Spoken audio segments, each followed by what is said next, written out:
The Jake Asman Show will begin shortly. Thanks to all these great Patreon members who help support the show.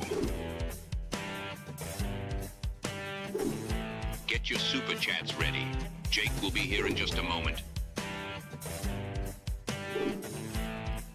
If you love the New York Jets, this is the place to be.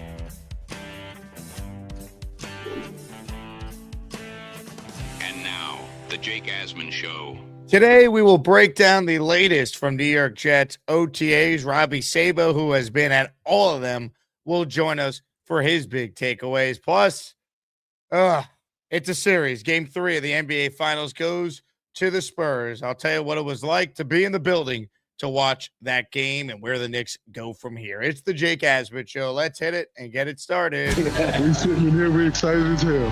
Now it's time to get to work. Are you a happy guy? Oh my goodness, let's go! I haven't felt joy talking about the Jets in a long time. When they announced it, I went, yeah!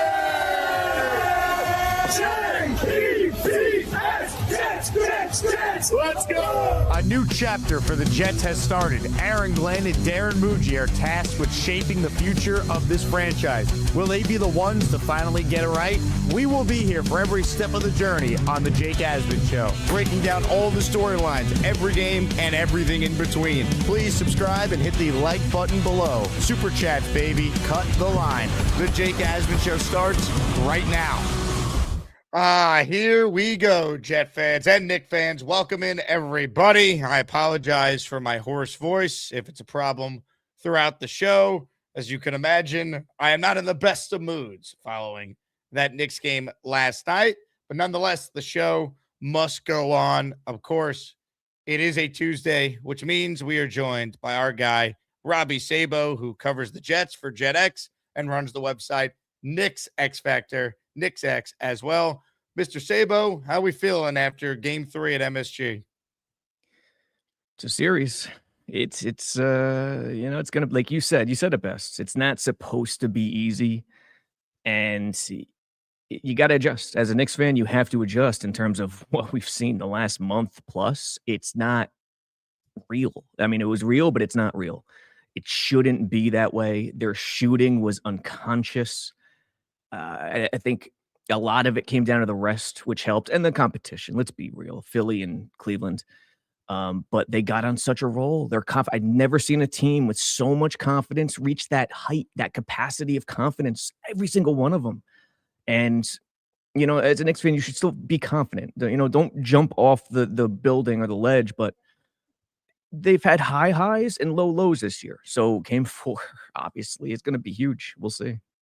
I mean, the fact of the matter is this. If you would have told any Knicks fan that they would be up 2-1 in the NBA Finals with game 4 at home, yes, you would have signed for it. Now, last night was a tough one because it felt like when the Knicks came out and didn't play well in the first quarter, like we've seen a theme in these games, but then went on the run that they did in the second quarter, 42-24, leading by 7 at halftime. It felt like, wow, this is going to be a party at MSG. The Knicks took the Spurs' best shot early, again, desperation down 0-2, and here they are. But just the way the second half played out and just the way that the game in particular was officiated, it was a lot to overcome, not to mention the fact that guys who had been so good for the Knicks had off nights. Mikal Bridges has been awesome for the Knicks. He got in foul trouble, was not in sync, didn't play great. Landry Shamet did not shoot the ball really well. I mean, Deuce McBride, Towns, Shamet, you combine all their numbers from 3, they shot 1 of 14. Shamet was a game low -20 in 23 minutes. And you combine the poor shooting with the Spurs getting into the bonus in the first 4 minutes of the fourth quarter, Brunson dealing with some foul trouble. It's tough to overcome all that, and they still only lost by a couple of points. So this team has responded all year. I'm not going to sit here and say, oh, woe is me, because they're still up 2-1, and they're still in a spot where game 4 is in their building. It's not supposed to be easy to win a championship. The Knicks had not lost since the Jets were on the clock night 1 of the NFL draft. That's 46 days ago. Feels like a lifetime ago. So I still believe in this team, and I think they'll be able to bounce back. But it's incredibly frustrating to lose that game and to see some of the stuff that was being allowed. Like, this is a flagrant foul on Wembanyama And the fact that the NBA has allowed the officiating to impact these games the way it has is an absolute disgrace. And good on Mike Brown for opening his mouth and saying what he said last night. This is a flagrant on Wemby. They were getting away with all this kind of stuff throughout the game. And again, 24-8 free throw advantage in the second half is insane. And that can't happen. And let's see how it is in game 4. I still have confidence in the Knicks, but this is the stuff that really frustrates you if you're a fan of this Knicks team. This is unacceptable that this was allowed to happen last night. So off the top, let me say this. Let me get this out of the way. I hate the current NBA product. Hate it. Despise it. In my world, that's not a flagrant. That's just a regular foul. The Brunson flagrant, airspace underneath the shooter, again, not a flagrant, just a regular foul. So let me get that out of the way. How about the bowling ball play where, who was it? It was Vassell who ran through Brunson. Yes. The way they officiate it today, I agree with you. That's a flagrant. Now, Knicks fans are going to hate me.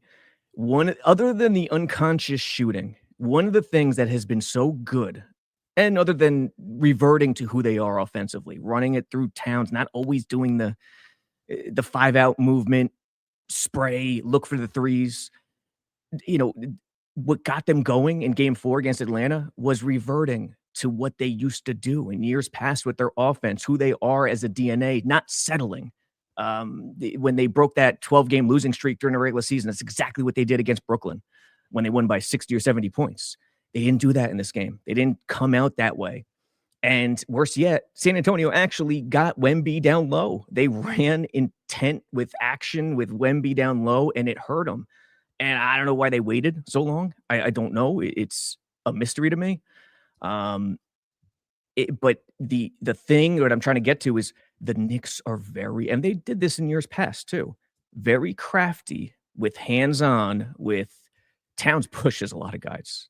Towns pushes a lot of guys. OG, unbelievable defender. The guy they wasted a great OG game last night too. How he blocks the blocks he comes up with in transition when a guy decides to take him head on. You could see the dribbler like, oh man, should I take this guy head? Should I take OG head on? And he tries to, and he blocks it every time. But if you notice it, his offhand is often on the rib cage, often on not the shoulder. The shoulder will be called, but often. What I'm trying to get at is the Knicks have been very physical when they turned it around against Atlanta.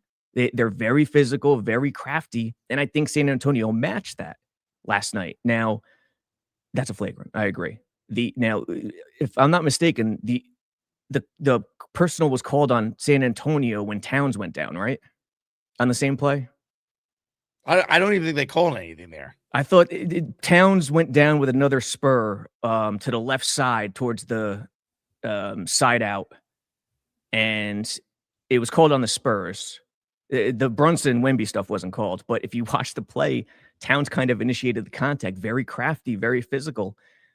But listen, as a whole, the NBA officiating, I agree with you. I'll just say this. It is the hardest sport to officiate, bar none, by far. And sometimes it doesn't feel right. I get it. But the way game 2 played out, where the Knicks, I thought, got a terrible whistle and actually were able to overcome it. Like, you see what the NBA is trying to do. They need the series to go longer than just 4 games. That's how it felt. And the Knicks overcame it in game 2.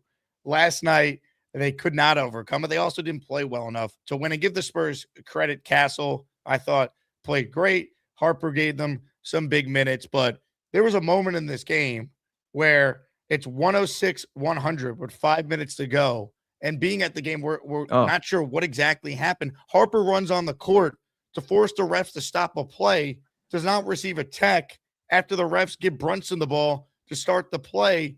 It was a poorly officiated game last night. Again, I don't want to make it just about the refs because that's not how I roll, but it's part of the storyline last night. And also, look, the Knicks lost by 4, and they didn't shoot particularly well. I think they need to get back to getting Towns more involved. Obviously, Bridges is going to score more than 2 points. He had an off night. And, it's just a shame that they wasted a great Hart shooting game. He gave you 4 made threes on 7 attempts. Yeah. And OG was phenomenal, and it just wasn't enough. So they got to respond in game 4. I think you would absolutely take 2-1 with game 4 in your building before the series. Now it's on the Knicks to get it done. It's weird. The NBA, everyone makes the joke, all you got to do is watch the last 5 minutes of each game and you're covered.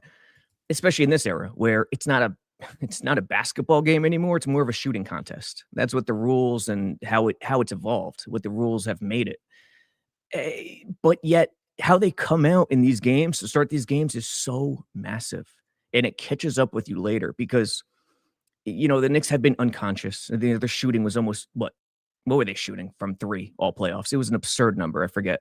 But last night it was pretty even, the shooting on both sides. And on top of it, Brunson, OG in the corner on that nice SOB, they weren't going quietly in the night. And why? Because San Antonio let them. They missed 3 straight wide open threes late in that game. That after game 2, where Wemby throws it away, tie ball game under 10 seconds left. So, I'm trying to look at it at both sides where the opportunities are there. But again, San Antonio doesn't overly impress me. Castle is an excellent player, still really young. Wemby, still really young. If he hits a shot, they're up 2-1. De'Aaron Fox is maddening. He is the most maddening, frustrating player I've ever watched. I've watched this season. He is, dude, they're bricklayers, this team sometimes, San Antonio. It's wild. And, as soon as you're down on De'Aaron Fox, he takes OG middle of the lane with confidence. I forgot who it was, Cat from behind, and he drills that 13-footer to put them up 4 late. It was clutch.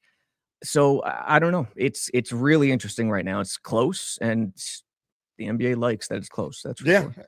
And look, give the Spurs credit because they walked into a hostile environment last night, and they came out and they played well in the first quarter and kind of got themselves, some confidence. I think they played a lot looser last night. Everyone already wrote them off. It was going to be this, coronation of the Knicks at the Garden with the president in the building and all the celebrities that were there, and they didn't shoot well enough. And the officiating did them those, no favors. I think both could be true. Spurs should get some credit. Wembanyama, I thought, played really well. But from a Knicks standpoint, let's see how they respond in Game 4. Again, they haven't lost in 46 days, so you can't be upset. Big picture with what the Knicks have accomplished here. Now you get a chance to see how they respond coming off a loss. The last time that happened, they won 13 straight games. So I still believe in this team. Yeah. It's not supposed to be easy. This is by far the best team the Knicks have played during this playoff run here. I mean, the Spurs, they went on the road and won a Game 7 in OKC. Do they win if the Thunder is not banged up? Probably not. I agree. Probably not. So I used to ref basketball, youth games, and it's not the NBA. I didn't take it seriously. But even younger kids, it's difficult, and you kind of get a sense of why you blow the whistle, but it's instinctual. You see the foul, you blow it, it's instinctual, and then you don't think about it until afterwards. Draymond Green said it last night, which I've said it to so many people over the years. It's not, throw all the conspiracy stuff away with the NBA. Oh, there's a lot of Tony Brothers company, man. Let me just say that. There's a lot of stuff there. But in terms of reffing basketball, it's so influential because just the nature of the game. The whistle tends to go, the default is the home team with the energy. That's definite. And the fact that the road team's 3-0 is insane. This would never have happened 25, 30 years ago. But then after the home team gets the default, it's the more aggressive team. And I would always say the team that appears quicker to the eye, and it's subconscious. And Draymond Green said it after the game last night that San Antonio was the more aggressive team. I think it's true. I don't think it was by a wide margin. I thought the Knicks were still there, just not at the high ceiling they were, in the Eastern Conference Finals or Game 1. But there's something to that. And I think Game 4, they have to come out and they have to run it through Towns and they have to run action towards the basket. They have to not settle and hunt for those easier buckets where you're going to get trips to the line. Got to do it. The threes will come. Do not settle early. No doubt. And look, I still believe in this team. We'll see how they respond tomorrow night in Game 4. If you're watching live right now, hit the like button, comments, questions, super chats, cut the line. We're going to talk some Jets as well. Most of the audience doesn't consume the show live, so if you're not a Knicks fan and you want to skip through the basketball portion at the start of the show. No harm, no foul. We'll talk some OTAs. No foul. Would Robby say? Well, plenty of fouls. They just won't be called if you're wearing a Knicks jersey. Yeah. You know, if you're wearing a Knicks jersey, they will not be called, seemingly. I do want to say this. Yesterday was a lot of fun. Got a chance, thanks to FanDuel, to interview the great John Starks for ESPN. That was my guy growing up, man. That was my guy. What do you think of this, Robby? So yesterday, John Starks and we got together, and then he was hanging out with Derek Jeter later in the day. So do you think he had more fun talking to me or El Capitan? Jeter. Probably right. Yeah, probably Jeter. right about that. Starks was my guy, dude. In 5th grade, if maybe the first jersey I've ever owned. No, it was Brian Leach, Rangers, and then Starks next. But and then Houston. I kind of like Houston once they grabbed Allen Houston and Starks got traded. But yeah, he was the epitome of the Knicks in the 90s. Let's be real. Riley finds him off the scrap heap. Oklahoma was bagging groceries. You know, his ambition and emotions far exceeded his talent by far. And yeah, him, Oakley, Mason, those guys epitomized that team. So yeah, anything Starks, I'm down. Ladies and gentlemen, hit the like button if you're just joining us. Here's our raffle prize today. It is a signed jersey by the pride of Elmont, Vinny Testaverde. Win a Vinny T signed jersey on the show by entering the raffle, gift the membership, send a Venmo, or a $10 super chat or higher to purchase raffle entries. Cat signed jerseys, the top prize in our weekly raffle. Signed Garrett Wilson framed jersey art print is prize number 2. Prize 3 is a signed Aaron Glenn end zone pylon, and prize 4 is a signed Richard Todd jersey. So those are the prizes in our weekly raffle. From an OTA standpoint, Robby, what would you say is the biggest thing that you have learned thus far from being out there watching year 2 of Aaron Glenn leading OTAs for the New York Jets? The confirmation, I forget if I mentioned this last week, but the confirmation that Demario Davis is the defense's daddy. That transition happened like that. That's the respect he commands. They look to him. You see it pre-snap. He's directing traffic, and it's really good to see. They have a leader. They absolutely have a stone-cold leader, and that is the thing I love seeing most in between the lines. The other thing is Glenn. I think Rich spoke about it on Jets Collective, if I'm not mistaken, but I don't know if he's going to do it regularly. I hope he does, but he told the media before the practice, hey, 3rd and 7 is the day. That's what we're going to be working on. That's a situation where the offense is at a disadvantage. And announcing that to the media, letting the world know this is such an underrated, great thing to provide context in terms of how practice went. And it's not like they were always doing this. There's always plans. There's always intent coach to coach. Sometimes they set it up where they want the offense to do better after a terrible day. That's the way. That's the fact of life. That's what coaches do. But the fact that Glenn, I wonder if that was difficult for him to do. You know, like I don't think he hates the media, but he's not willing to bend over. Obviously, I wouldn't be either. But the fact that he did that, that's something to me in terms of him willing to be more flexible and versatile moving forward. Interesting that you bring up that he mentioned what they were working on, because he never did that at all last year. No, from what you remember, never. I'd have to assume, and I would try to assume at times, because you could kind of get an idea based on what you're watching in teams, the personnel, the way they're calling at the line. But you'd have to assume all the time. So, but the fact that he actually came out and said it, hey, 3rd and 7, this is going to be a 3rd and 7 day. I love it. It tells me that he's willing to roll with the punches, and we'll see where it goes. What do you think of some of the conversation centered around Geno throwing to AD Mitchell? Are you buying some real chemistry being developed there, and AD Mitchell perhaps having a bigger role in the offense than some think? I think AD was going to have a bigger role in the offense than some people think pre-Geno and AD. It's just the default. When a rookie comes in, Cooper, you got Sadiq at tight end, you kind of brush off the old guy. Not the old guy, he's young as hell, but the guy who was already here, and you kind of forget about him. It becomes an afterthought. So I was already on that train, but I think the connection between those two is a little overhyped right now, but you still like to see it.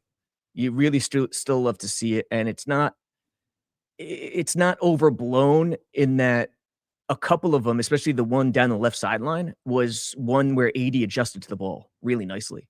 And I think that's what you want to look for, where a quarterback and a receiver have something going with each other is when the receiver adjusts to a not perfect throw. And he did on that one. Hit the like button if you're just joining us. Robby Sabo here talking Jets OTAs.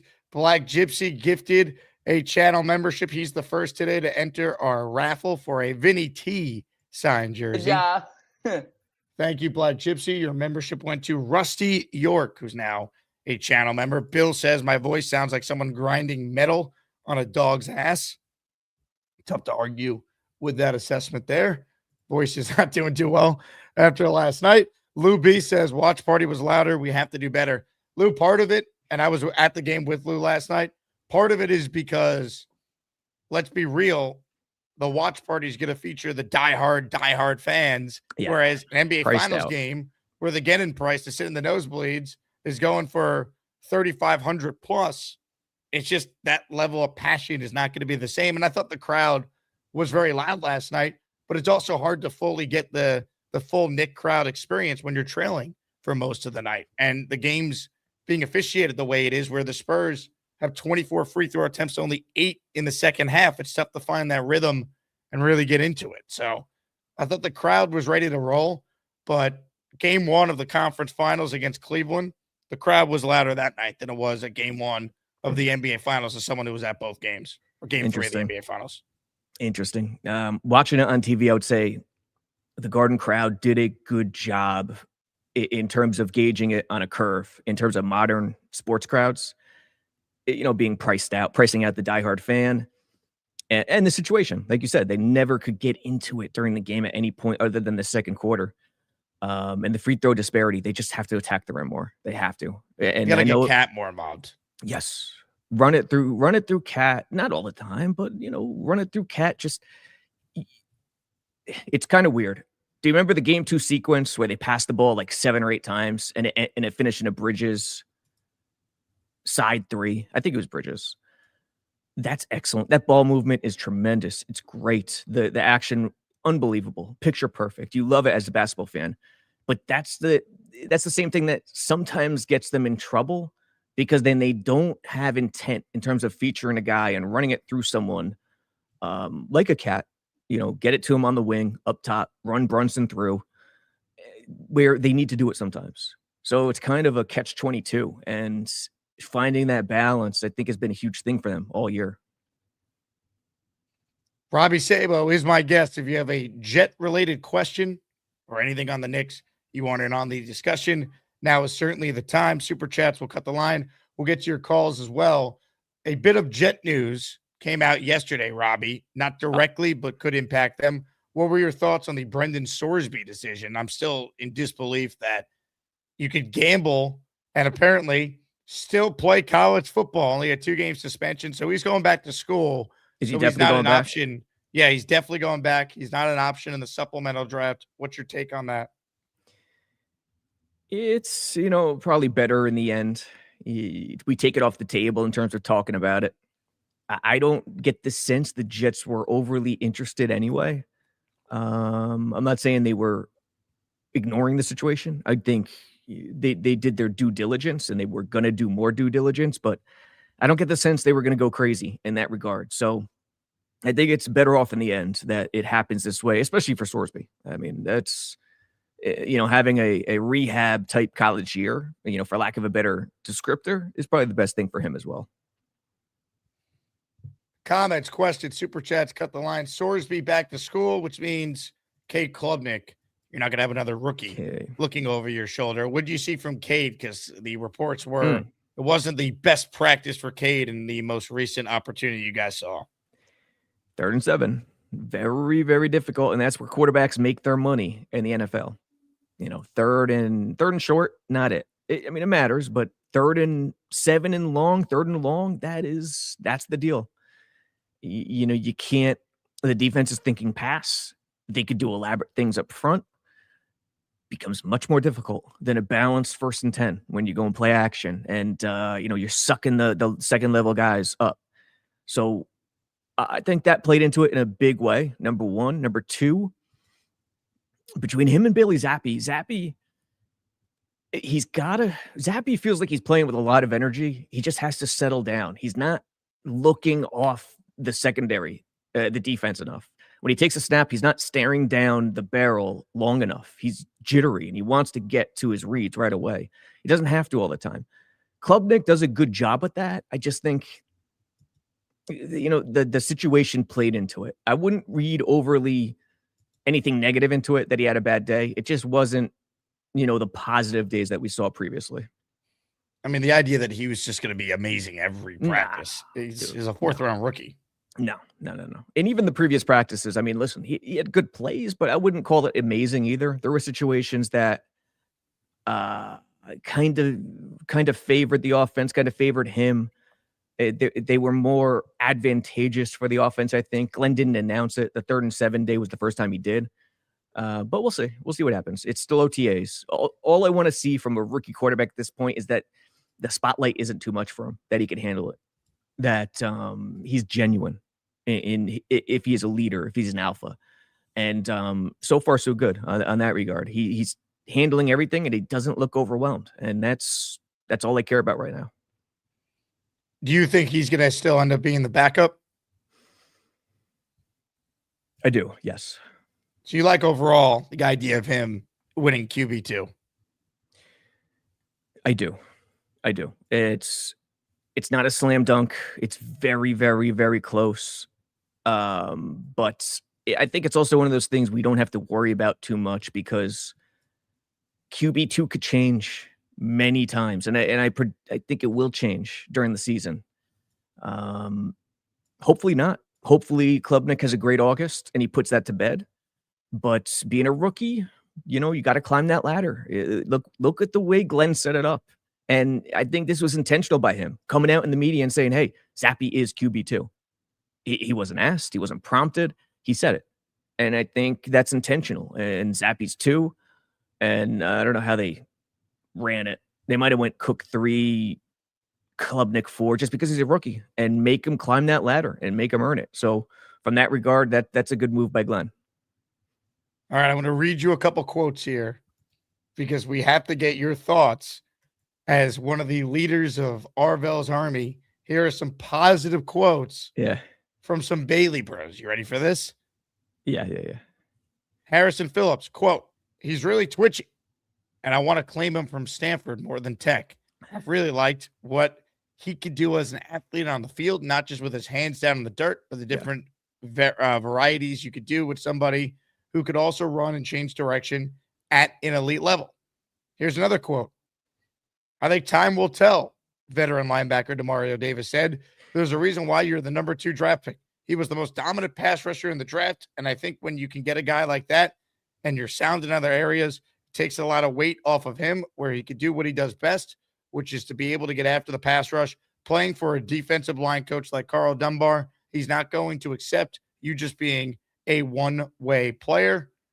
Here's another one from Phillips. Obviously, he could chase down QBs, but there might be some other players he could chase down in space, which really helps you. Micah Fitzpatrick added, he's a guy that has elite edge rush skills. For a guy his size, there's great bend, great athleticism. He has really good hustle, really good engine as well. There's plays that are going all the way across the field, and he's chasing it down the backside, and you could tell that he wants to win.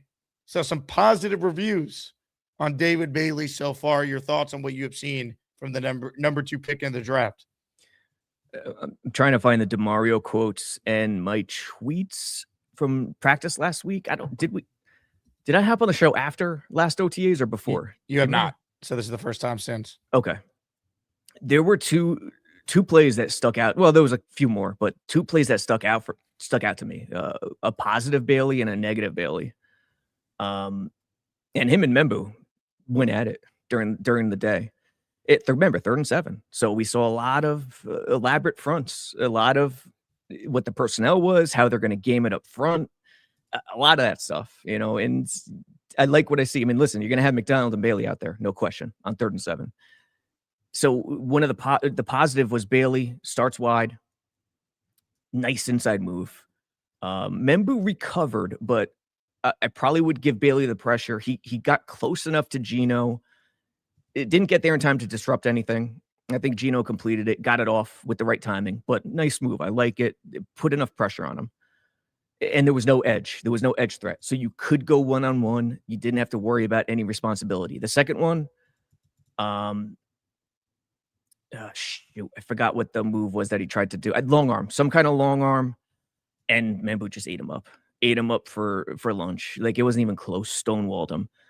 The other play I remember is jet sweep. I don't know if they were testing him, but jet sweep to Bailey's side off the edge, and he just bad angle, got sucked in, didn't stay home, didn't stay true to his keys, to his reads. Now in the NFL, an edge covering jet sweep, very, very difficult. But at the very least, you want to make him take some time. And there was no alteration. There was no direction of taking time with that jet sweep.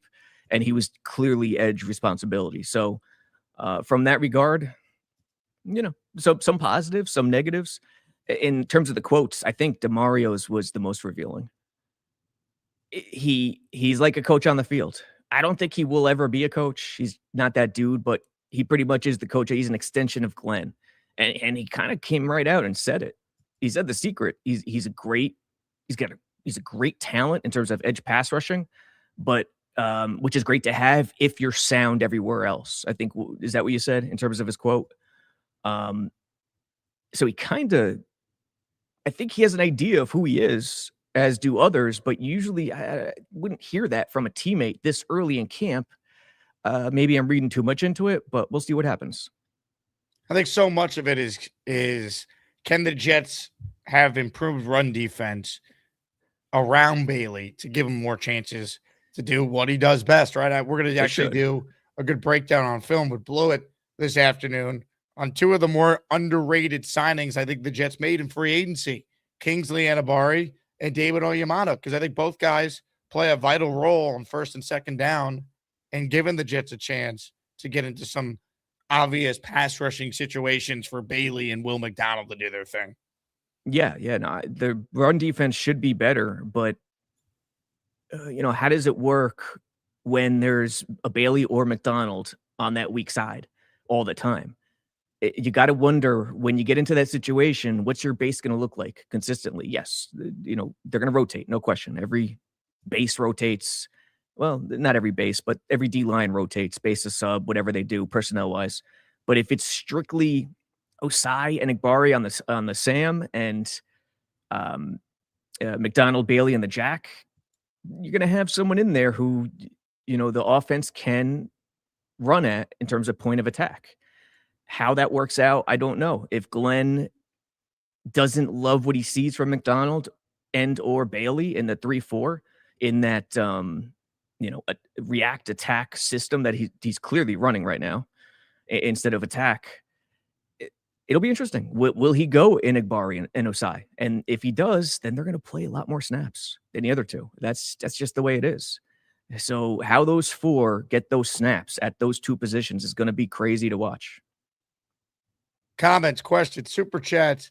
Cut the line. Robby Sabo with us here. Mickey writes in, Jake didn't have 2 streams yesterday and the Knicks lost. He must do 2 streams a weekday. Yeah. Well, we couldn't do 2 streams yesterday because I had to wait an hour and change just to get into the building yesterday.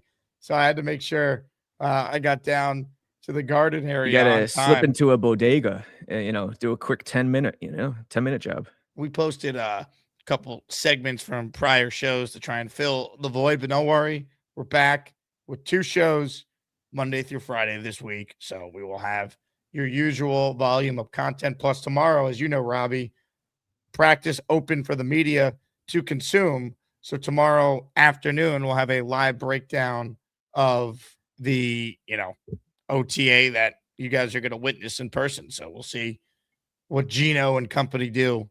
Another opportunity to try and showcase themselves in front of the likes of Robby Sabo. I don't know why I did the Arsenio Hall just now, but it came to me. Yeah, they better perform. I'll be there. It's like I'm Trump attending a game. Think He of it left that with way. 7 minutes left in the game, by the way. Did he really? That's all the disappointing. hassle for him to get in and go to the game. And I guess for security reasons, he doesn't even stay for the whole game. Disappointing, man. Who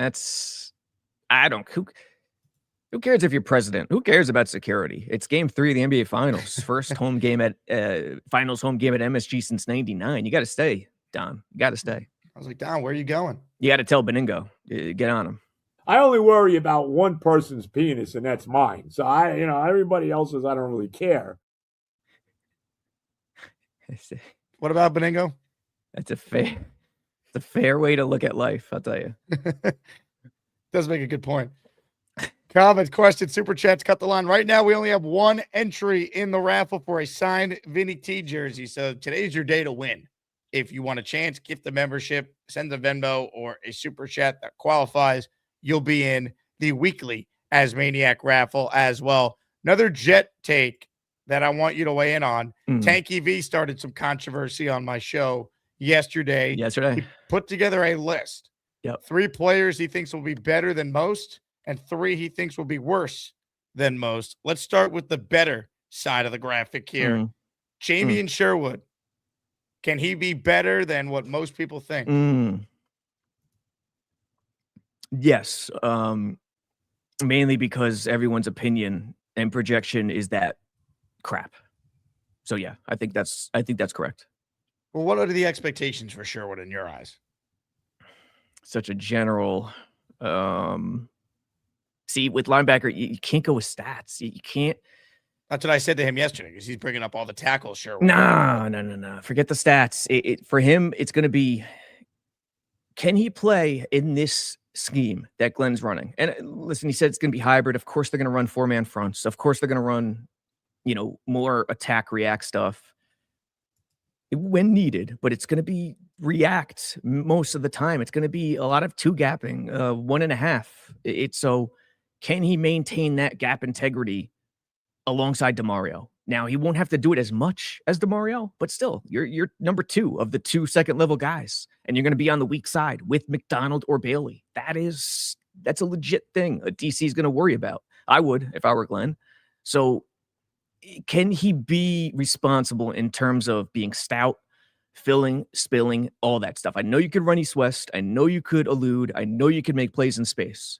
But can you start from the ground up? And if he can, then I think he belongs in that category. Braylon Allen. Braylon Allen's like Mr. June, July, August every year because he's so physically stay healthy. Great, right? Stay healthy. I agree with Frankie again. I think that's a spot-on assessment. Number 1 is stay healthy. Number 2, goal line. You need a guy who could get the dirty yards. It's so crucial. And as talented as Brees is, that is not him. Brees is not a dirty yard getter. We'll call him that. Not a dirty yard getter. Can he become one? Can he become a little bit better in that regard? Sure. He looks for the home run all the time and live to fight another day, pick up another 2 yards instead of gambling those 2 yards for 80. Him and Garrett are both the same in that way. And one of the good things Glenn tried to do is I think he tried to break that habit last year with those 2. It didn't work. Brees got a little better. Garrett got hurt, obviously. But where Braylon, I don't care about the volume in terms of yards. Goal line, short yardage. Can you be that dirty back that gets those dirty yards? I think that's the thing for him. Comments, questions, super chats. They cut the line. Ladies and gentlemen, I'm going to get Robbie's thoughts on the other players on this list. But we asked for memberships, and oh, baby, did we get them. Green Gang in the raffle for 5 today. He gifted 5 channel memberships. Who let the dogs out? Woo, woo, woo. Who let the dogs out? Woo, woo, woo. If you hear your name, Green Gang made you a channel member. Lumineer 3, the Andrew Adams, Sean Gang for life, Jay Bryce, and K Cinetic 6548. You are a channel member. Also, Roster Dread 305 gifting one membership. That went to Albatori 7520. Get up. Let's go. And last but certainly not least, how about another 5 spot from Colin Wolford? Colin, you are the man, and you are in the Asmaniac raffle for 5.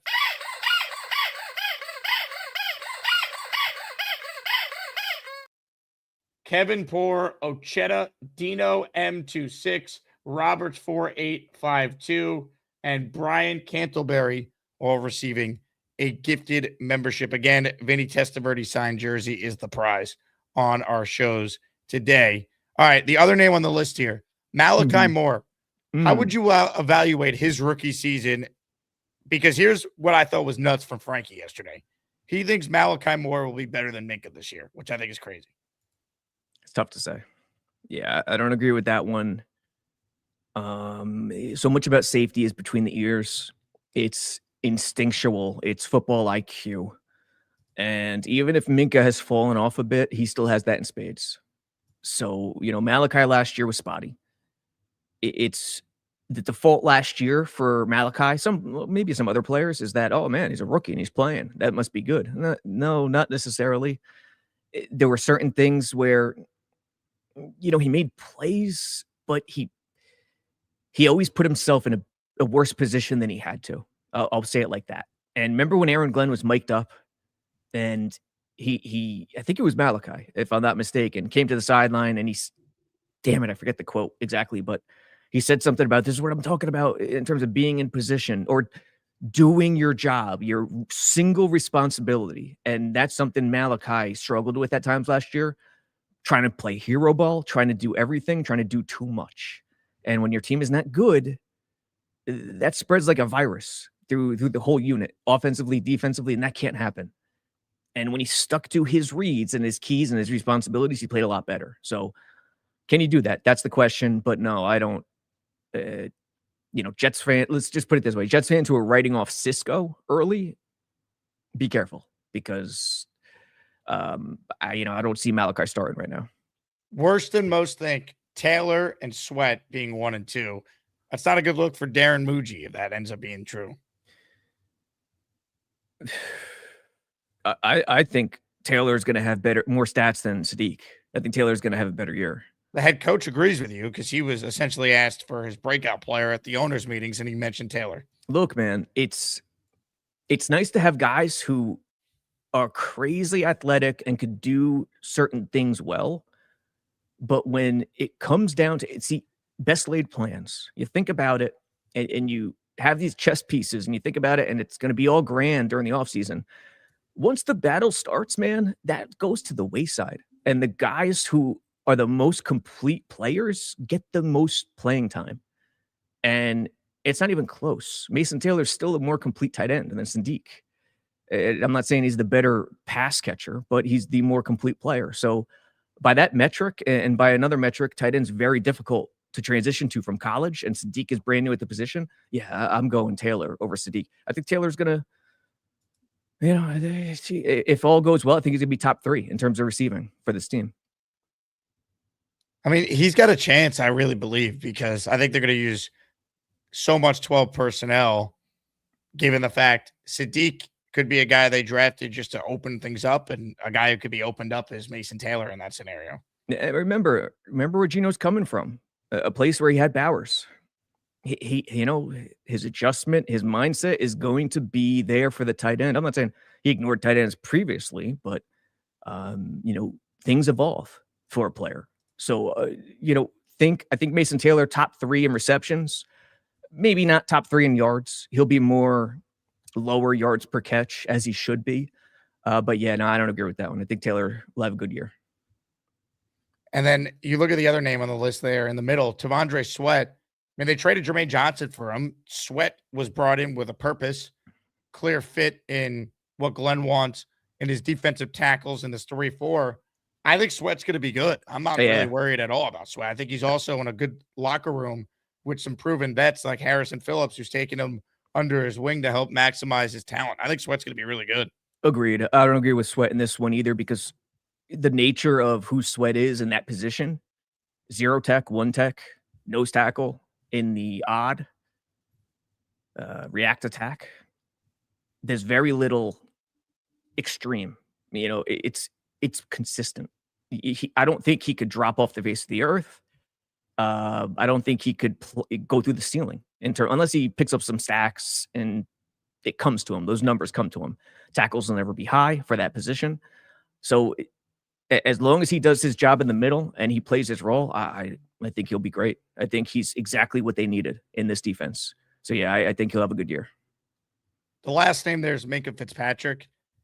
I'm fascinated to see how they deploy him, but he's still a good player. I mean, I think he's going to be a big time upgrade over anything we saw at the safety spot.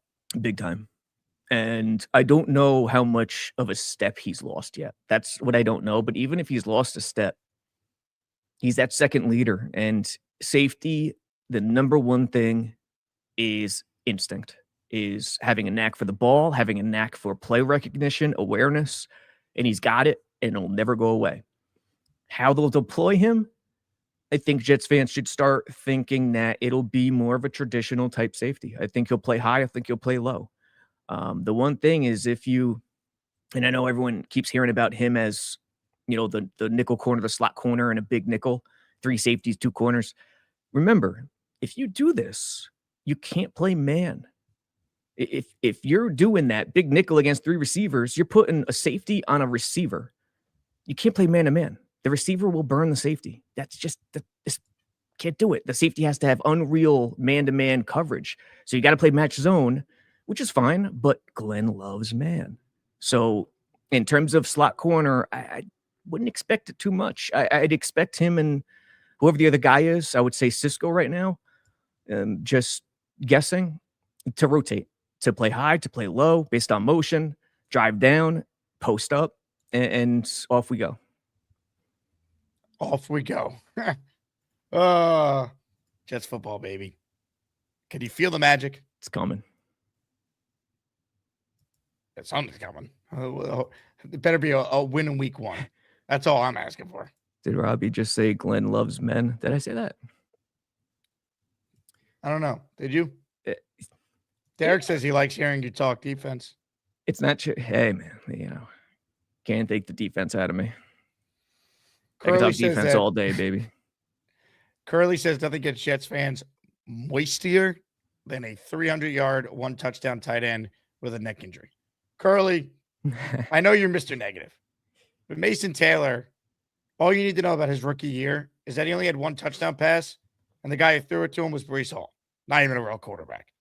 I think we could be a little more lenient to Mason Taylor and his stats when you factor in the context of what the quarterback and offense overall look like for a rookie tight end. Yeah, and no one's saying he's going to have 1,000 yards or even approach it. Like, if I had to guess Taylor's stats, I would say 500 yards, 3-4 touchdowns, something in that range. Nothing crazy. I just think in terms of thinking Sadiq is going to run away with the position, in terms of all the stats, is the flawed version. That's all I'm saying.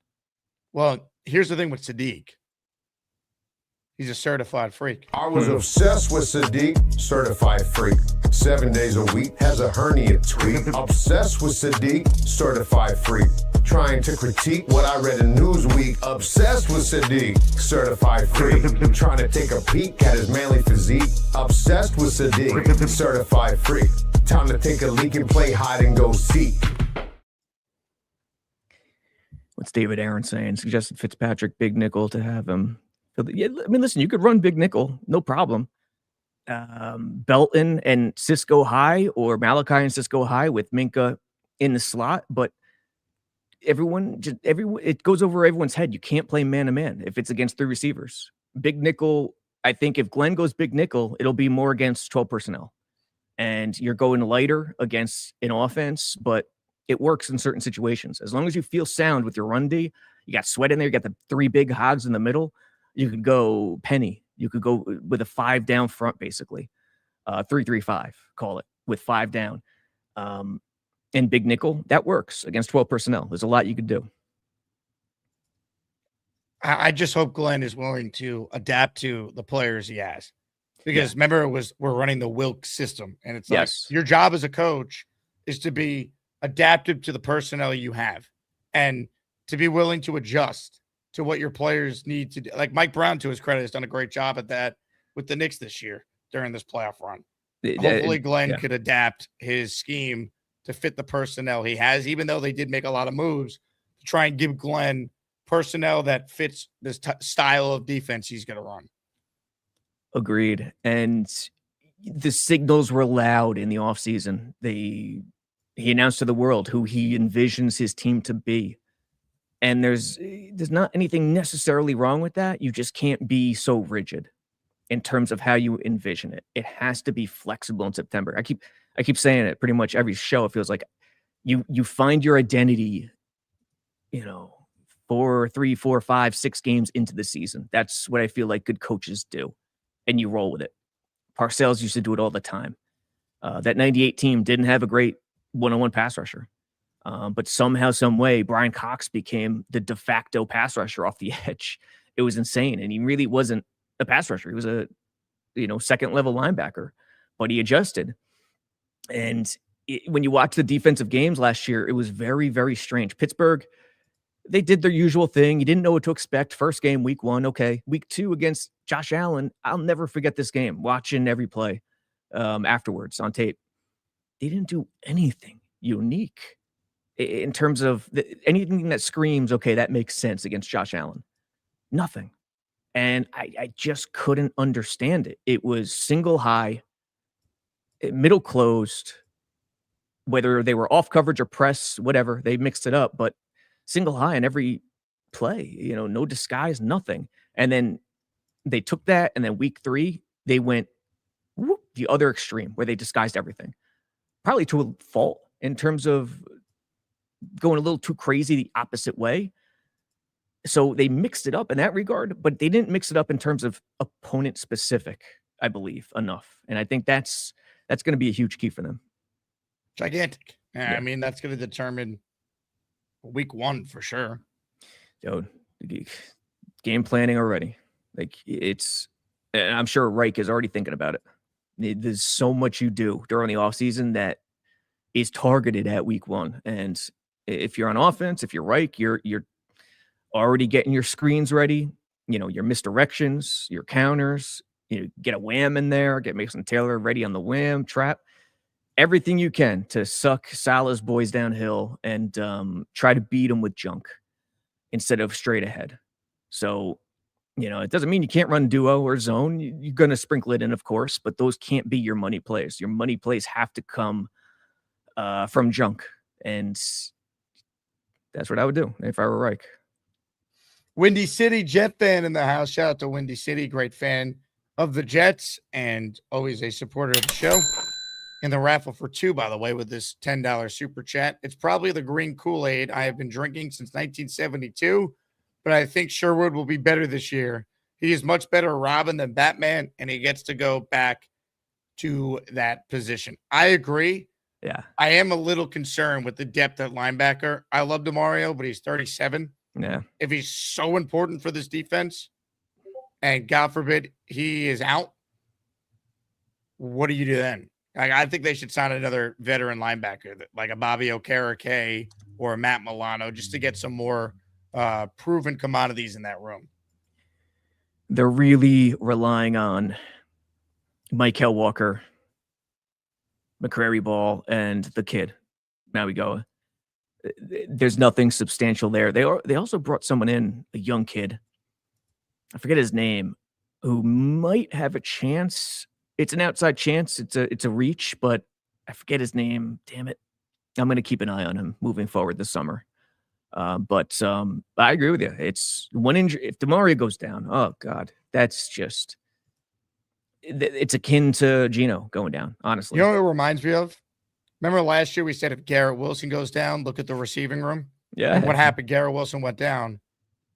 Again, I'm not rooting for injuries. I'm not trying to manifest it. I just no, you got to think about that though. Like he's football. 37 years old. He's 37. At some point, he's not going to be able to play like a Pro Bowl linebacker. It's football. It's football. That's why, everyone could say Knicks man up, but Knicks man up is worthless if you rely on guys to such a large degree that next man up can't work. And, that's where bad football teams land most times. So, yeah, it's a scary situation. Who could be that third guy? Who could be that third guy? And it would be fascinating. Like, would Sherwood move to the mic? I don't know.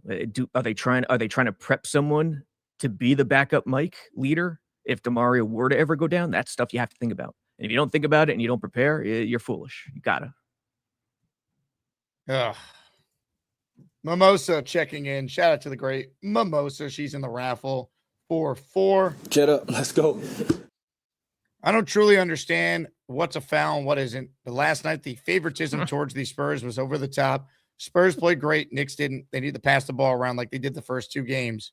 Yeah, I think there's something to this. I think they were stagnant at times.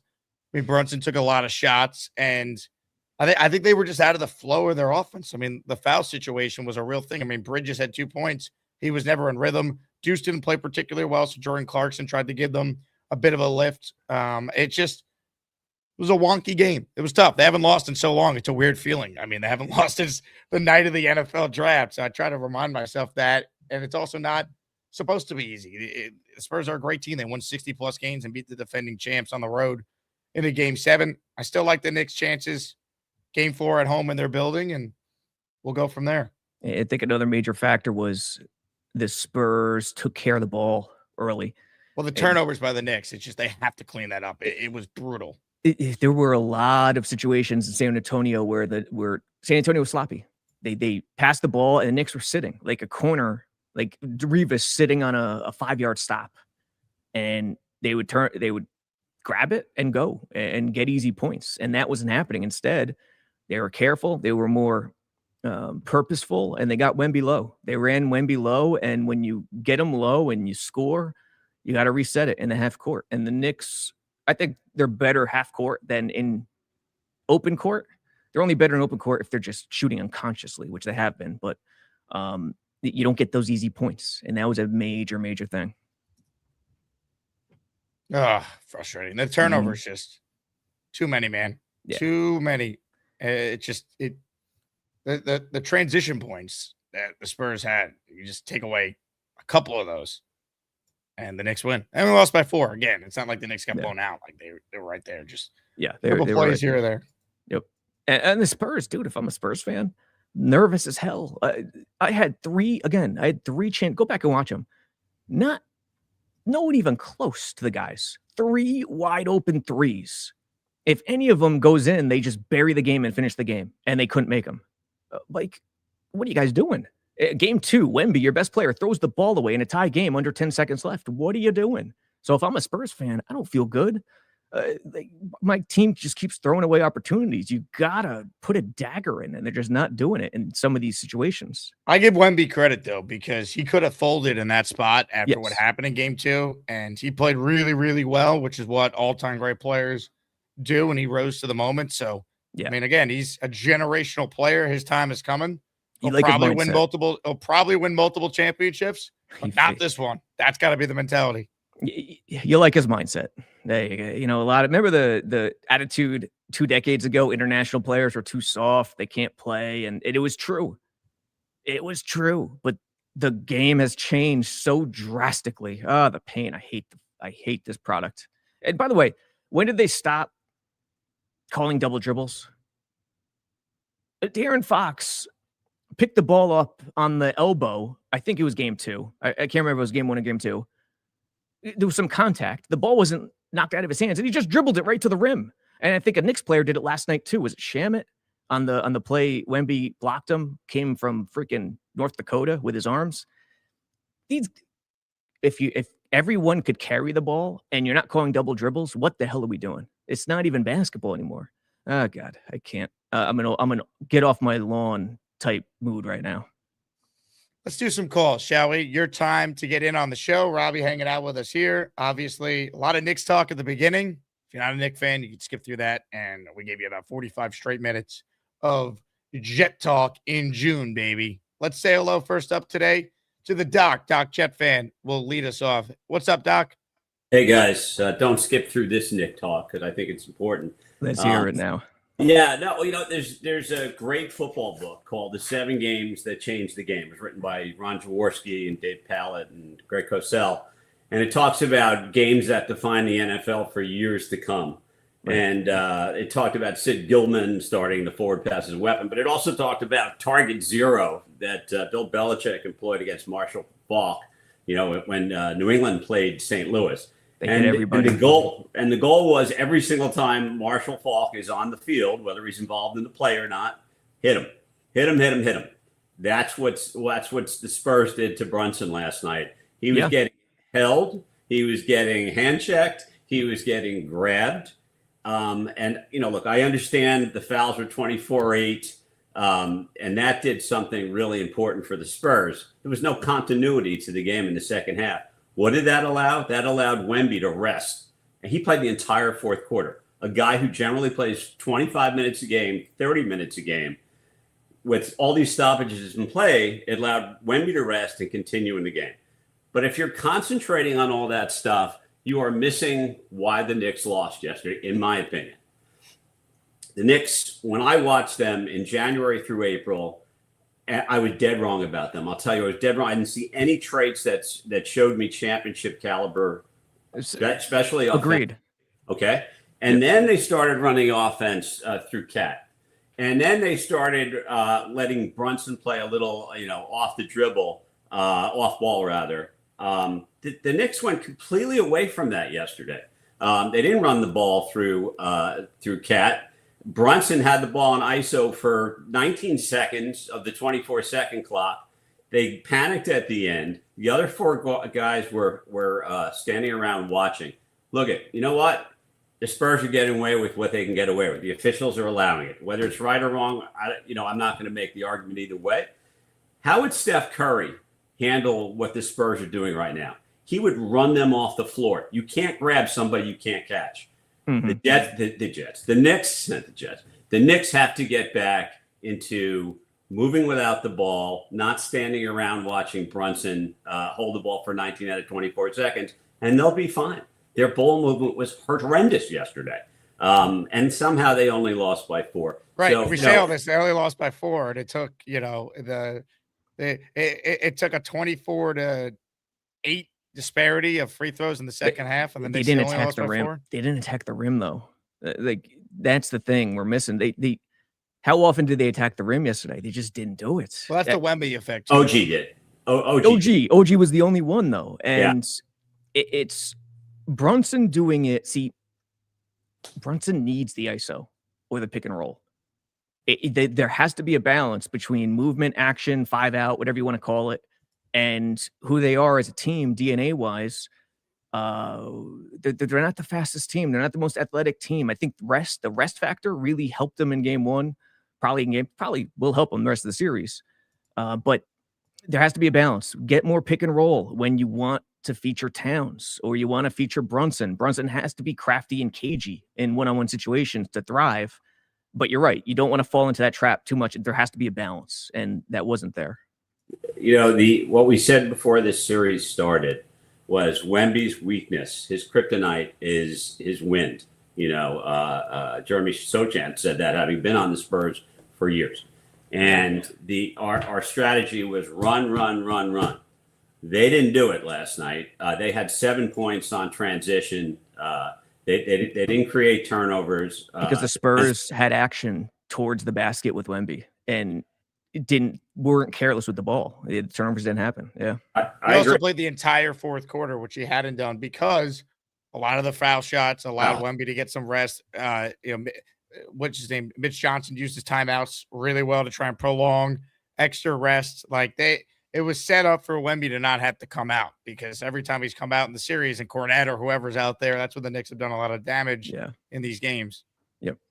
Yeah. But again, I get it. The officiating 24-8 foul shots and everything, but get back to your offense, get back to what brought you there. Yep. And Brunson going ISO and controlling the ball for the majority of the 24 seconds is not the way they're going to win. It just isn't. That's what I saw January through April. Go back to it. I think they will. I think when they look at the tape today, they'll go back to it. One quickie on Sorsby. That ain't over.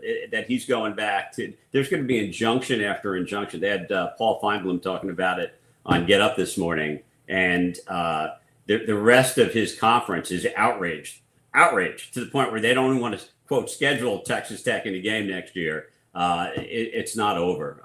We'll see what happens, but glad you enjoyed the game last night. It's always nice talking to you guys, and thank you for your time. Doc, great call. Spot on. Doc with the gun show, Yo Home says. Doc's the man. I did enjoy the game until the ending, unfortunately. Yeah, it was a tough ending. Like when the loudest moment was when the Knicks came out for warm-ups. The crowd, because everyone had to be in their seat because everyone got there so early because of Trump. Yeah. And that's when it was electric. The ending infuriated me so much more because they were just San Antonio was missing wide open shots. Well, I'm talking about just the last 2 minutes, 3 minutes. Only the De'Aaron Fox 2-pointer, which was a stomp on the throat, was the only play they made down the stretch, which is wild to think about. That iced the game. The Fox. Yeah, it was I couldn't believe it was wild. If I was a Spurs fan, I would have been screaming at him. What are you doing? You have been terrible. He is so frustrating as a player. Yeah, I mean, he shot 4-14 last night, but yeah, hit the big shot when it matters. That's why he got a $236 million contract. Yeah. He's a solid point guard in terms of facilitating. He's quick.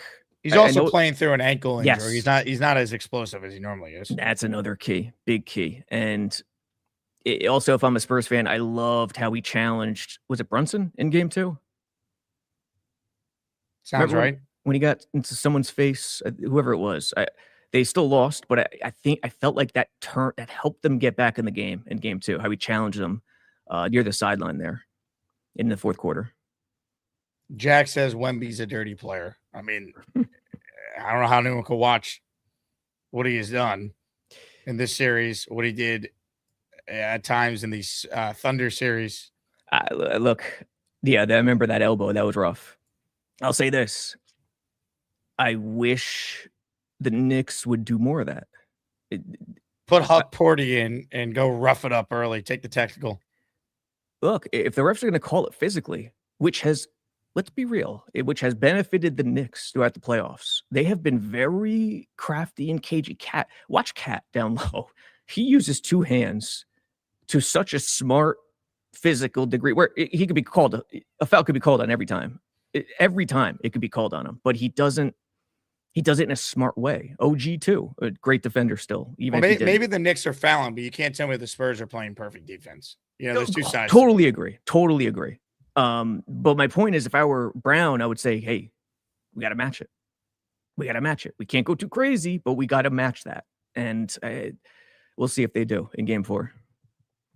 It's just some of the calls, man. Frustrating. Again, I'm not a blame the ref guy, but it's a part of the conversation. I hear you. That was definitely, that should have been a flagrant in today's game.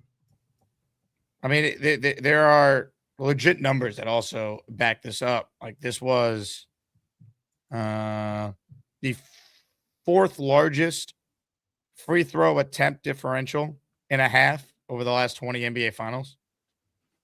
It's wild. I want to go back and watch the game today to see if the Knicks earned more trips.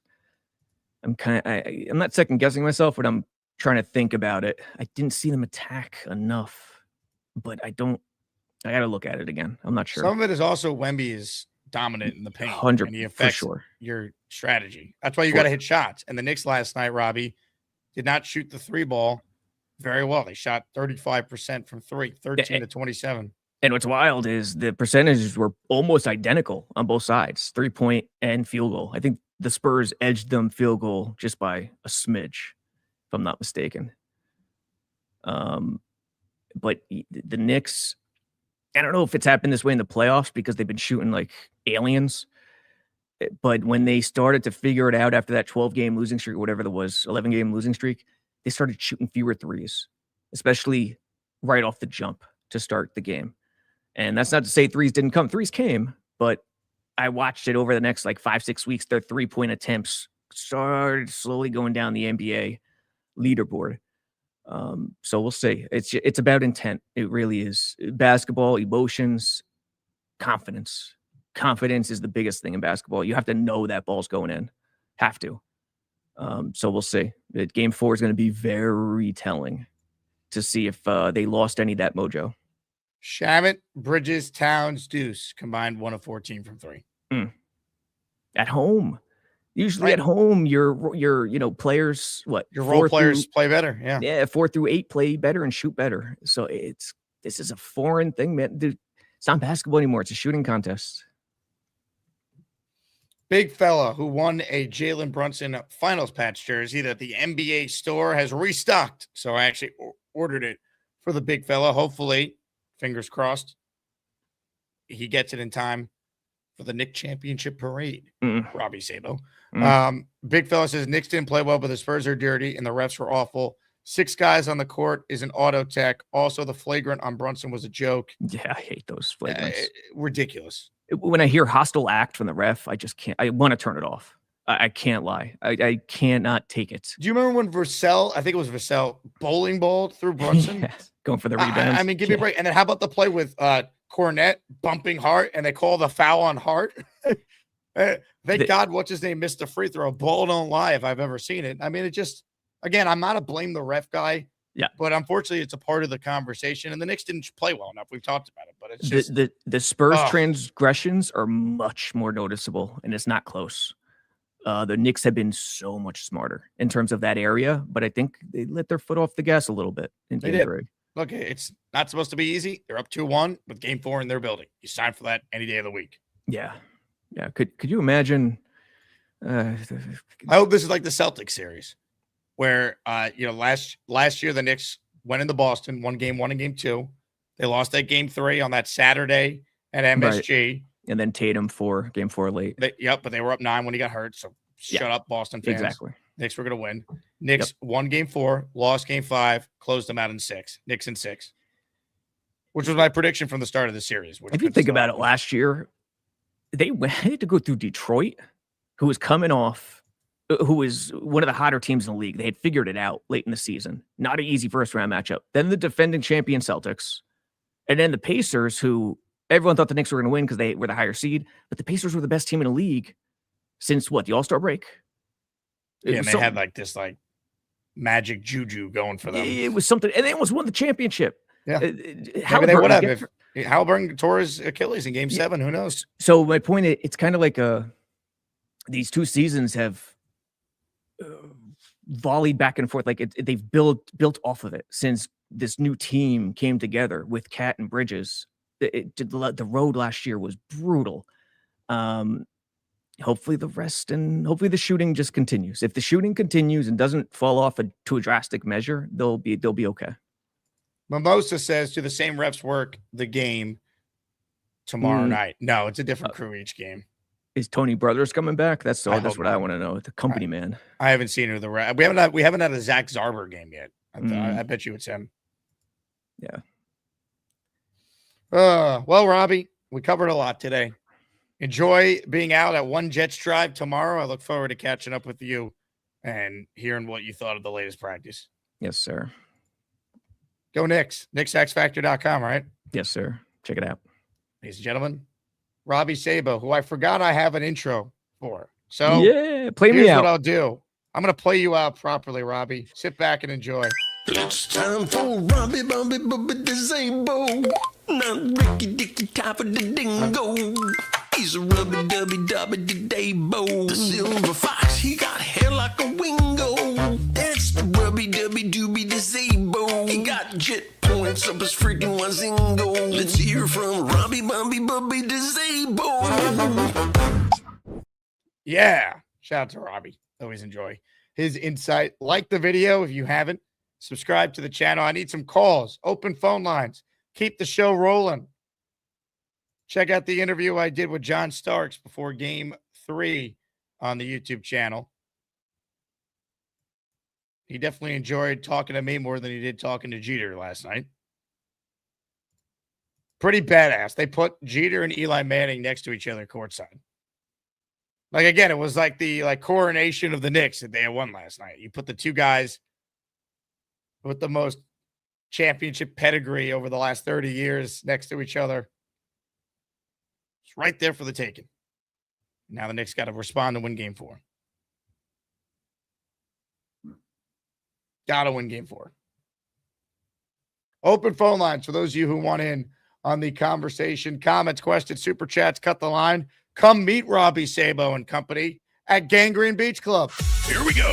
Don't miss out on the biggest and best meetup of the year. Saturday, July 11th, Atlantic City, New Jersey. HQ2 Beach Club. We're taking over, baby. At 12 p.m., it's the Gangrene Beach Club. Hosted by some of your favorites. Jake Asman, Rich Samini, Brandon Tierney, Fireman Ed, Connor Hughes, Antoine Staley, Brian Costello, Ryan Sampson, Zach Rosenblatt, Will Parkinson, Frankie B, Omari Brown, Matt O'Leary, Green Bean, Ryan Delaney, Richie Marula, Robby Sabo, Dom C, Joe Blewett, Nick Faria, Paul Boy Green Esden Jr., Bree Martinez, Dick Shine, Tyson Roush, and more surprise guests to be announced. Get your tickets now. Must be 21 or older. Who's subject to change. All right, Asmaniacs, listen up for a second. No matter what you're watching, whether it's New York sports or any game you didn't plan on caring about, there's no better way to stay locked in than with PrizePicks. It's daily fantasy made simple. You're just picking more or less on player projections. That's it. No complicated lineups, no nonsense. Just you versus the numbers. And here's why I love it. Even if it's a game you normally wouldn't care about, once you got a lineup going, you're locked in. Every play matters, every drive matters, every at-bat matters. I've been mixing sports too.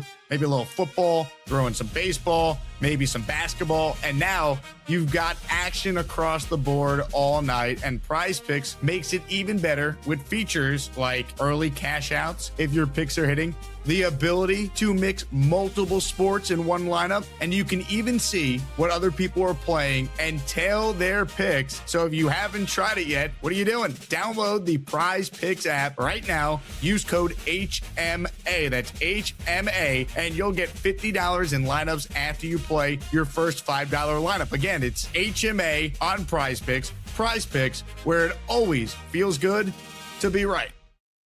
We were not right last night with our PrizePick lineup for game 3, so we will try and bounce back in game 4. Open phone lines for those of you who want in on the conversation. Prison Mike will start it off on our show this morning. What's up, Mike? How was it, Jake? Was it as It was great, man. Yeah, I mean, it's surreal to see the Larry O'Brien logo on the court next to the Knicks logo there, and seeing the finals. They had a chance to win and really put this thing on ice, and now they let the Spurs back into it. So it's frustrating. I still believe in this Knicks team, though. I'm not going to panic. Well, I mean, listen, they come out in the first quarter awful.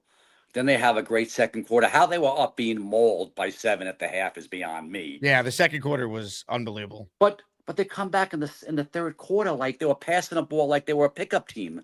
I mean, and then what? I think they missed 8 threes until the end of the game, and they shot the last 2. I mean, it was just, and you can't blame the refs because the Knicks plays bad. Let's call it like it is. But how is that forearm to Brunson not a flagrant? I mean, literally I just don't understand it. But listen, we can't blame the refs because we missed too many shots and we didn't play well.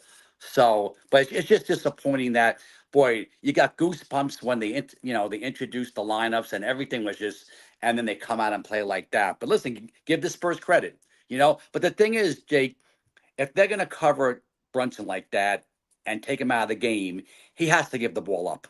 Okay, let everyone else, help him out. You know what I'm saying? He lost a couple of balls trying to do too much. That's just my opinion, So it is what it is. I don't really have a jet point. I told you I was going to call in the morning. I didn't get home till 1 o'clock in the morning. God knows what time you got to sleep. But let's hope for the best tomorrow, Jake. Yeah, look, one game at a time. They hadn't lost in 46 days. Yeah. They're playing a great team.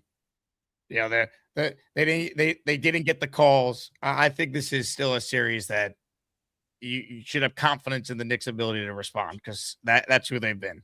Okay, let's not get up. If they lose tomorrow, are you panicking? I mean, yeah. I mean, but I'm a fan, right? Yeah. I don't think it means it's over because I think the Knicks have shown they could win on the Yeah. road. They've done it all playoffs. They did it in the finals already. But yeah, I mean, you want to win tomorrow, go up 3-1. Yeah. There's been one team that's ever Yeah. come back down 3-1. That team had maybe the second greatest player ever on it. So I like my chances if the Knicks could go up 3-1. Yeah, it's just great how here we are on a Jets show and it's all Knicks. That's how much the town has taken over. Yeah, I mean it's tough. This is the first time that I have personally felt like it's kind of hard to come up with interesting Jet topics that people care about. More people want to hear about the Knicks, so I'll lean into it. We'll give you your daily Jets when we have things to discuss, but that's what's great about the Knicks. We have that one team that kind of brings everyone together. You're still doing a 4 today, or is this? Oh yeah, we'll do some film on the Jets today on some of their under radar signings that they made. So Blewett will still bring the insight. All right, listen, I'll let you go. I'll talk to you later on in the day. You got it, Mike. Appreciate you. Great call. Keep it rolling with your calls here. Again, for those who tuned in late, Vinny Testaverde signed jersey is our raffle prize today. Make sure you enter. We'll spin the wheel of champions. Someone will win that. And when you enter for the Vinny jersey, your chance to win another signed jersey by a former Jet QB, Richard Todd signed jersey, targeting. Well, you know what? I have to fly to Boston on Saturday. I gotta figure out a weekly raffle date. It might not be till Monday this week. I forgot I have a wedding out of town this weekend, so I will get back to people on that. But it will be, if it's not over the weekend, it'll be Monday morning for the weekly raffle. Richard Todd signed jersey, Aaron Glenn signed end zone pylon, Garrett Wilson framed jersey art print, and a cat signed jersey are the top prizes in the raffle. We might move the weekly raffle to Friday, actually. We'll just do it before I fly. Cat signed jersey, though, is the top prize. Get him the ball a lot more in game 4. On that note, more of your calls. Let's say hello to this man. Hey, you never know. Hello. Man, hello. Yes. Do you need something? I can't see you. Put your ring light on. And the name is not Bluto, by the way. There we go. We can play some pocket pool. There was more than 5 or 6 bad calls. I was like, someone must have been paying the Spurs, to cheat and have the referees in their pockets. There's an old saying. Yeah, I know where them hands have been. Yeah, short arms, deep pockets. And anyone knows about deep pockets? Oh, there's plenty to know about deep pockets. We did not look like a team last night. We were like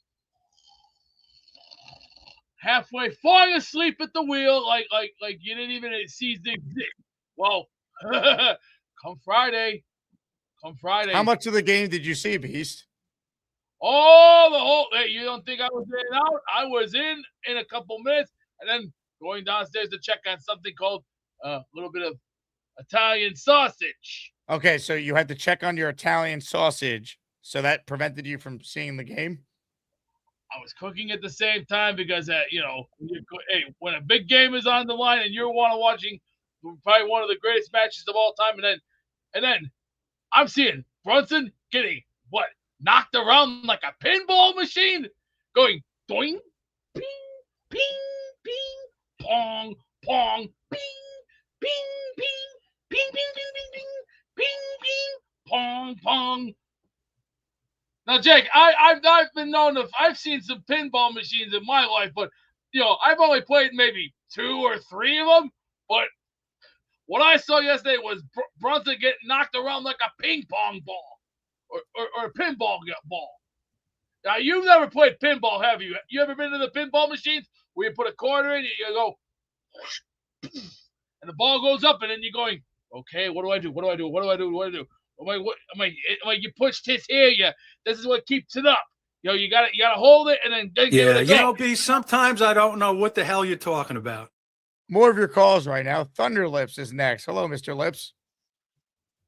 Yeah, well, good thing I'm laying in my exam bed because that dude just made me fucking sick. Dude, man, I gotta stay off Twitter because, watching all the Wemby fouls and like the flagrants and shit like that, and I don't know if it's true or not, but I'm reading that if he gets another flagrant foul, that he'll be like suspended 2 games since he already had won this playoff series. So yeah, he'd be one away. I hope from if they retroactively give him a flagrant for that Brunson play, he would have 3, or he would have 2 in the playoffs, and a third would be a suspension. It'd be like Kyle Clifton saying he's not mad if he during the Asmaniac Madness if he suspended Gary and shit. It's like I wouldn't be mad if they suspended Wemby, but I mean, you would hope the NBA is not just. It feels like their baby. He's only been in the league the second year, and it's like they're giving him the superstar treatment and shit like that. It just seems like I don't know. He's getting too much credit and shit, and too much leeway with the refs. It's just. I don't want to say I hate the guy, but it's like watching this shit just makes him smiling afterwards with the Brunson shit. It's just so annoying, man. You know. It's Brunson's how a killer. Was the game, man? Like, did you think of? Oh, go ahead. I'm sorry, my internet's a little choppy. Go ahead.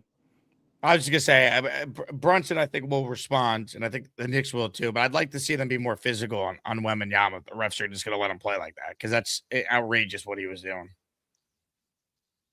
Yeah. I thought we were going to come back and win in the beginning of the game. I was like, well, this is how they're changing it up. I thought Wemby was just going to get the easy high percentage shots because it seemed like the first 2 games he was forcing perimeter shots and shit. But it's like, just because you can shoot the 3-pointer doesn't mean you should.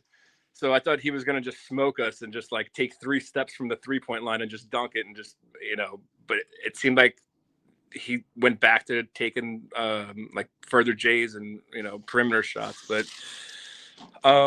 did you think it was worth it, man? The money that you spent to go to the game? Yeah, I think so. I mean, again, it's a forever experience to be there. Big tax write-off as well, thanks to Asmaniac Media Corporation. No, I mean it was great. I couldn't miss it. I have not missed a Knicks playoff game the last 3 seasons because I moved back 2 years ago and went to every playoff game during that stretch. Went to every playoff game last year. Been to every one this year. So my team's in the championship. I had to be there. So it's great to say I've seen my team play in the finals. That was surreal. I just wish they would have won, obviously, but now they got to win game 4. Yeah. I mean, I don't think we're going to miss that many shots like next game. And we still were within like 2 points, within like a minute left. But I'm going to get off. I'm going to ask you, who do you think is under the most pressure next game?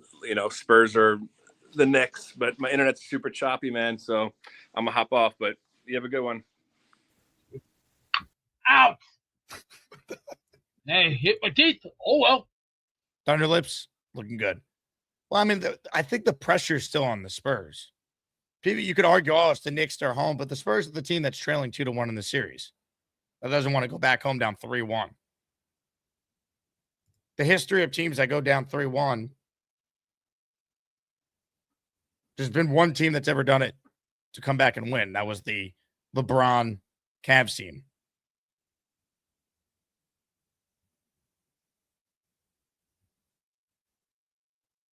Only one team's ever come back from a 3-1 finals deficit out of 38 teams to fall into such a hole. So I think the pressure is still on the Spurs. But I need the Knicks to play with a level of desperation that they're the team that's down 2-1.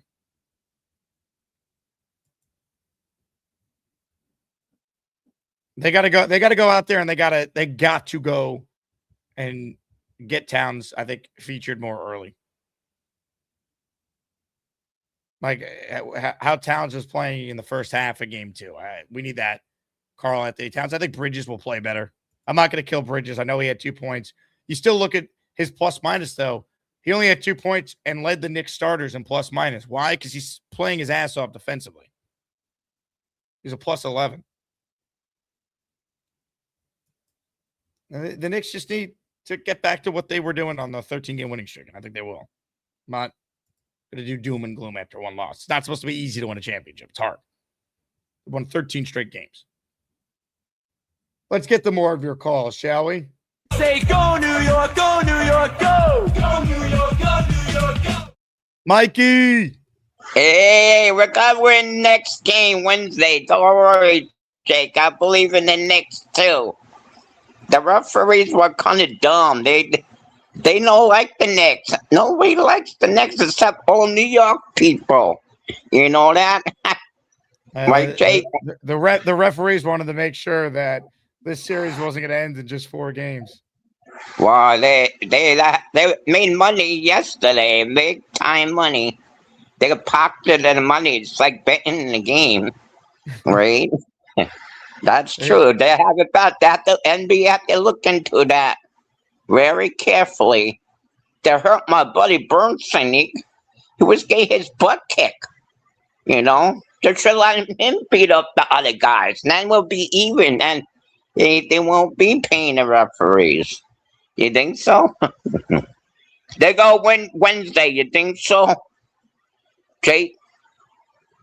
Jake, you think they go win? Of course I do, Mikey. And I'm glad you went to the game. There was a lot of people there, huh? Too many. Too many people. Yeah, you had 1,000 Secret Service people there. Yeah, Donald Trump elects the Knicks. And they're like, you know that guy from ESPN? He likes the Knicks, the guy from ESPN. Stephen what A. was his? Yeah, that guy, the black guy. What's Stevie A. Smith? A. Smith. Yeah, he told, I have a better IQ than David Smith guy. Donald Trump. That was funny. He comes out with funny things, though. You know his best friend for Dolan, the owner, Donald Trump. I don't know if they're best friends, but they're definitely friends. Yeah, I think the Jets go win the Super Bowl after they saw the trophy of the Knicks in their locker room. You think so? That's how I like the strategy. Yeah, why not? Maybe it'll Something provide different. some inspiration. Yeah, that's true, right, Jake? Everybody liked my shirt. My shirt was fantastic. It's a And great the shirt. It towel. looks great on you. Yeah, everybody say they like the Knicks. There was a lot of people in Prize Shop that likes the Knicks too.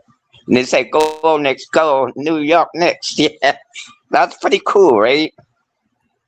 Yeah, Go so New York, go New York, go. Go New York, go New York. Sorry I missed Robby Sabo. Your friend Robby Sabo. He's a Knicks fan too, right? He is. I'll tell him you say hello. All right, to everybody I love them, everybody on your show. Okay? To everybody I love them. You're the man. Yeah. We love you. I love you too, brother. Who let the dogs out? Woo, woo, woo. Who let the dogs out? Woo, woo, woo. Last call if you want in on today's show. Reminder that we're headed to Nashville for week 1, and we have a free event for anyone making the trip that weekend. Barstool Nashville. RSVP, and you won't have to pay any cover charge at the door. 4 to 7, Saturday, September 12th, Barstool Nashville, the place to be. Next day, game day morning, get your tailgate tickets. Tailgate starts at 8 a.m. for a noon kickoff in Central Time down in Nashville, Jets Titans. GameDayFlightCrew.com to get your tailgate tickets secured. It's $75 if you buy before July 1. It's $85 after July 1. So if you're coming to Nashville and you want to save some money, GameDayFlightCrew.com. Tailgate is open for all ages. There's a special rate for anyone under 21. So it's $75 for adults, 21 and under, separate rate, because your tailgate ticket includes all-inclusive beverage packages. All right. Right now, today's closer happens to be this man.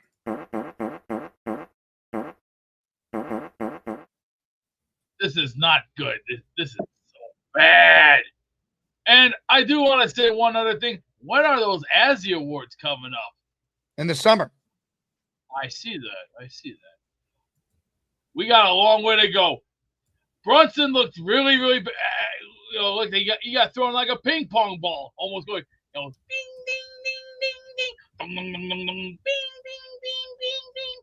And Jake, you've never gone to the arcades when you were a kid, were you? How did you think R.J. Barrett played last night?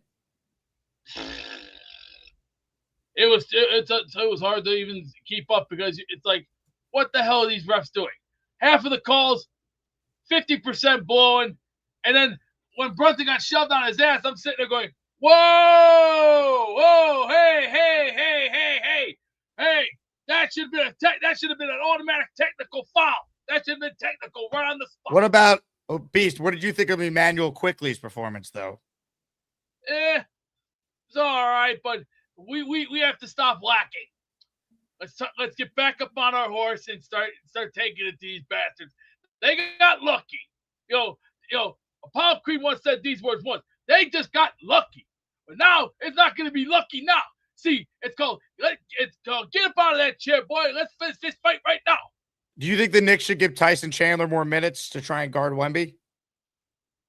Stay on Wemby. Cat did a great job, but he's gotta stay on Wemby at all costs. I don't care if he's 7'2", 7'3". Guard the son of a bitch. It's not hard.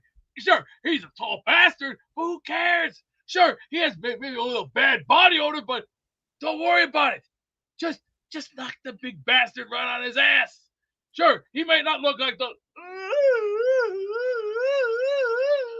he's not the Big Show, but come on. Screw these losers. Stick it to him. Stick it to him. Stick it to him. Stick it to him. Yeah, B, sometimes I don't know what the hell you're talking about. Wait till we get Beast thoughts on Jeremy Lin's performance last night. Ladies and gentlemen, what a show. What a time to be alive.